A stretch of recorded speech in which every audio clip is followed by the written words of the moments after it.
Hai teman-teman, Assalamualaikum warahmatullahi wabarakatuh. Nama saya Putri Aulia Dwi Kurniati, NPM 181000157, kelas A, mata kuliah Perbandingan Hukum Perdata. Saya dari Universitas Pasundan Bandung. Jadi, materi ini disusun untuk memenuhi tugas perkuliahan mata kuliah Perbandingan Hukum Perdata semester genap tahun ajaran 2020-2021. Jadi, pembahasan pertama yang akan saya bahas yaitu tentang pengertian perbandingan hukum perdata. Nah, apa sih pengertian dari perbandingan hukum perdata itu? Jadi, perbandingan hukum perdata atau disebut juga dengan comparative law adalah bentuk perbandingan pada sistem hukum yang ada di dunia dengan cara membandingkan di mana letak perbedaan, persamaan dari sistem hukum tersebut. Yang kedua, yaitu kita membahas tentang apa saja ruang lingkup perbandingan hukum perdata. Jadi, ruang lingkup dari perbandingan hukum perdata itu ada dua.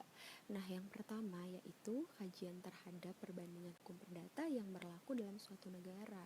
Yang kedua yaitu kajian terhadap perbandingan hukum perdata yang berlaku antar negara yang satu dengan negara yang lain. Oke, next yang ketiga. Di sini kita akan membahas tentang kegunaan dan manfaat mempelajari perbandingan hukum perdata.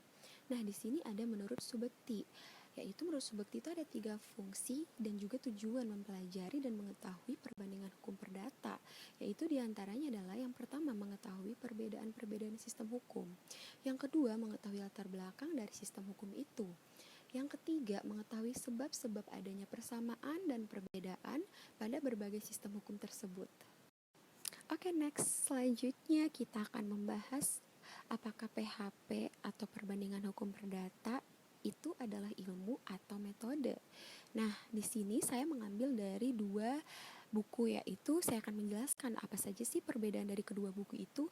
Nah, pada buku yang satu yaitu pada buku Salim, di sini buku ini menjelaskan maka perbandingan hukum perdata adalah sebuah metode atau cara untuk mengetahui perbedaan dan persamaan dari ketentuan-ketentuan hukum perdata yang ada dalam suatu negara atau antar sistem negara yang satu dengan yang lainnya. Nah, jadi di sini tuh di buku Salim dia menjelaskan bahwasanya perbandingan hukum perdata itu adalah suatu metode. Sedangkan menurut buku Sunaryati, di dalam buku ini sangat berbeda dengan penjelasan pada buku sebelumnya. Ketika buku sebelumnya menjelaskan bahwasanya perbandingan hukum itu adalah metode, tetapi di buku ini malah menjelaskan bahwasanya perbandingan hukum tersebut adalah sebagai metode dan juga sebagai ilmu. Semenjak tahun 1960, ternyata bahwa perbandingan hukum itu memang terutama suatu metode penelitian yang dapat digunakan untuk tujuan praktis. Akan tetapi, sebagaimana juga lain-lain metode penelitian, perbandingan hukum itu harus dilakukan dengan cara-cara dan landasan-landasan pemikiran yang tertentu sehingga akhirnya memang timbul suatu disiplin hukum yang mandiri.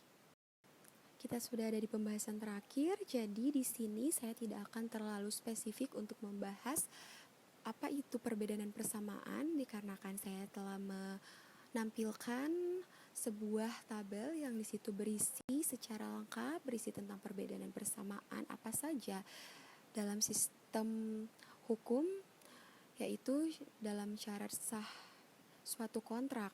Nah, itu ada pada negara Amerika Serikat, Inggris, Rusia, dan Indonesia. Dan di sini juga telah tersedia tabel, yaitu materinya tentang berakhirnya kontrak. Di sini ada perbedaan dan persamaannya, dapat langsung dilihat dan diperhatikan, disimak secara baik-baik.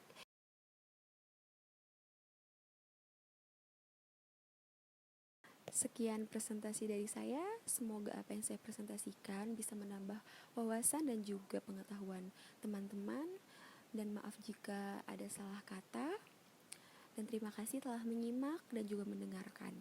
Assalamualaikum warahmatullahi wabarakatuh.